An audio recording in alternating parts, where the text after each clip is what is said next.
The diner's neon sign flickered against the wet pavement as Sarah pulled her denim jacket tighter around her shoulders. Midnight shifts at Murphy's Diner weren't glamorous, but they paid the bills while she worked toward her nursing degree. The smell of coffee and grease still clung to her uniform, and her feet ached from 8 hours of rushing between tables. She stepped out into the cool night air, her breath forming small clouds in the autumn chill. The street was mostly empty, save for the occasional car passing by, its headlights cutting through the darkness before disappearing around the corner. Sarah had walked this route home countless times over the past year, 3 blocks north, 2 blocks east, then up the stairs to her small apartment above the bookstore. The familiar rhythm of her footsteps on the sidewalk was oddly comforting. Click, click, click went her shoes against the concrete. She passed the old brick buildings that lined Main Street, their windows dark and quiet. A stray cat darted across her path, pausing to look back at her with glowing green eyes before vanishing into an alley. Sarah pulled out her phone to check the time. 12:15 in the morning. She'd be home in 10 minutes, maybe less if she picked up the pace. Tomorrow was Saturday, which meant she could sleep in before her afternoon study session at the library. The thought of her warm bed and soft pillows made her smile despite her exhaustion. As she turned the corner onto Oak Street, the streetlights seemed dimmer somehow. One of them flickered occasionally, casting dancing shadows on the brick walls. The night felt heavier here, more oppressive. Sarah's pace quickened instinctively, her keys already in her hand. That's when she heard the footsteps behind her. At first, she thought it might be another late-night worker heading home, but the steps seemed to match her own rhythm too perfectly. When she slowed down, they slowed down. When she sped up, they sped up. A chill ran down her spine that had nothing to do with the cool night air. Sarah's heart began to race. She could feel her palms getting sweaty despite the cold. Don't panic, she told herself. Just keep walking. You're almost home. But the footsteps continued, growing closer with each passing second. She risked a glance over her shoulder and saw a tall figure in a dark coat about 20 feet behind her. His face was hidden in shadow, but she could see the determination in his stride.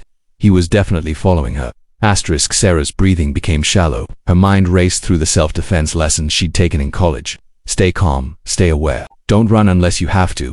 But her body wanted to run. Every instinct screamed at her to sprint toward home. Instead, she forced herself to walk steadily, her grip tightening on her keys. She positioned them between her fingers the way her instructor had taught her. The familiar weight of her apartment key felt reassuring. Even though her hands were shaking, the footsteps grew louder. Suddenly, a firm hand grabbed her arm from behind. Sarah's entire body went rigid with fear. Her heart hammered against her ribs as she spun around, ready to fight or scream or both. Walk faster, the man said urgently, his voice low and intense. Please, just walk faster. Sarah looked up into his face, expecting to see malice or threat. Instead, she saw something else entirely. Fear, the same fear she was feeling. His dark eyes were wide with concern, and his jaw was clenched with tension. What? She whispered, confusion mixing with her terror. There's someone following both of us, he said quietly, his grip on her arm gentle but insistent. I've been watching him for the past 2 blocks. He's been keeping his distance, but he's definitely tracking us. Sarah's mind reeled us. I work at the security company 2 blocks back, he explained quickly. I was walking to my car when I noticed him start following you. Then he noticed me noticing him. The man glanced nervously over his shoulder. My name's David. I'm not trying to hurt you, I promise, but we need to get somewhere safe. The sincerity in his voice cut through her panic. Sarah looked past him and saw another figure lurking in the shadows near the alley they'd just passed. This one was smaller, moving more cautiously, but definitely there. Oh my God, she breathed. Can you run? David asked, his eyes scanning the street for options. Sarah nodded, adrenaline replacing fear. Yes, there's a 24-hour convenience store 3 blocks north. We can call the police from there. They ran together through the quiet streets, their footsteps echoing off the buildings. Sarah's legs felt strong despite her exhaustion, fueled by the need to reach safety. David stayed close beside her, occasionally glancing back to check if they were still being followed. The bright lights of the convenience store appeared ahead like a beacon. They burst through the doors, breathing hard. The elderly clerk behind the counter looked up in surprise. Please. Sarah gasped, we need to call the police. 20 minutes later, they sat in the back booth of the store, sharing a cup of coffee, while they waited for the police to finish their patrol of the area. The officers had taken their statements and promised to increase patrols in the neighborhood.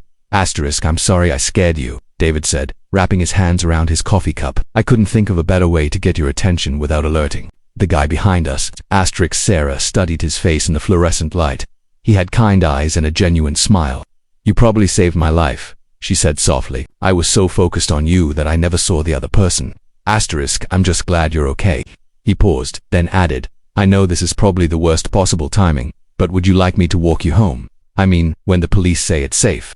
Asterisk, Sarah found herself smiling for the first time that night. I'd like that very much. Asterisk, as they walked back through the now quiet streets, this time with a police escort. Sarah reflected on how quickly fear had transformed into something else. Trust, gratitude, maybe even the beginning of friendship.